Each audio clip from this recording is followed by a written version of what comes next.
The Last Voice. Meet Daniel. Daniel was only 18, not famous, not special, not a genius, just a quiet boy with one unusual habit. He recorded sounds. Ever since his father gave him a small old voice recorder, Daniel listened to the world differently. He didn't chase music or make content. He simply captured moments.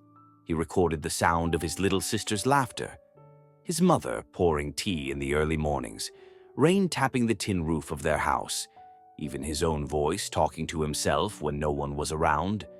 To Daniel, sound wasn't just background noise. It was alive, permanent.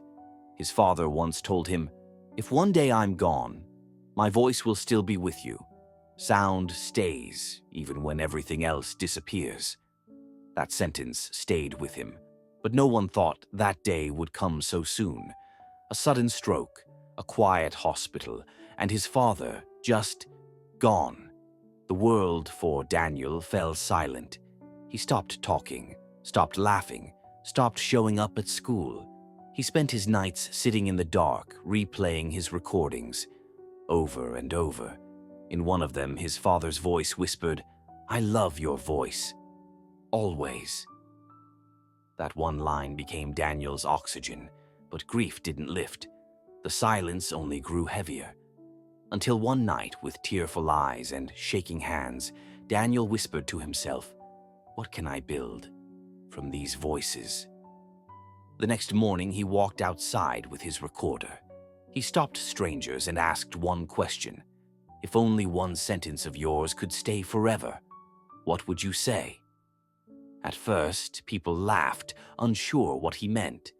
But soon they began to speak. An old man said, "Mom, I still miss you." A woman said, "If you're hearing this, there's still hope." A little girl said, "Mama, I read my poem in class today." Daniel recorded each voice with care, gently, respectfully, quietly. Back at home, he built a simple wooden box. No screens, no names, just a speaker inside, and one single button. He placed the box in the center of the neighborhood park, with a note handwritten in black marker. "Press and listen." No title, no credits, no explanation. At first, people were curious. They'd press the button and hear something real. A voice from a stranger speaking to someone they loved. Some smiled, some cried, some just stood in silence, listening. The voice box became a small ritual. People began visiting it like a hidden shrine of emotions. It didn't offer answers, it didn't fix pain, but it let them feel something true. When a local reporter came asking who created it, Daniel simply said, "It doesn't matter who made it. What matters is that people are finally listening." A quiet sunset. Daniel sits alone on the rooftop of his home, wearing headphones. The sky burns orange. His eyes are calm. His hands rest in his lap. In his ears, his father's voice, faint and steady. "If I'm ever gone, just listen to me."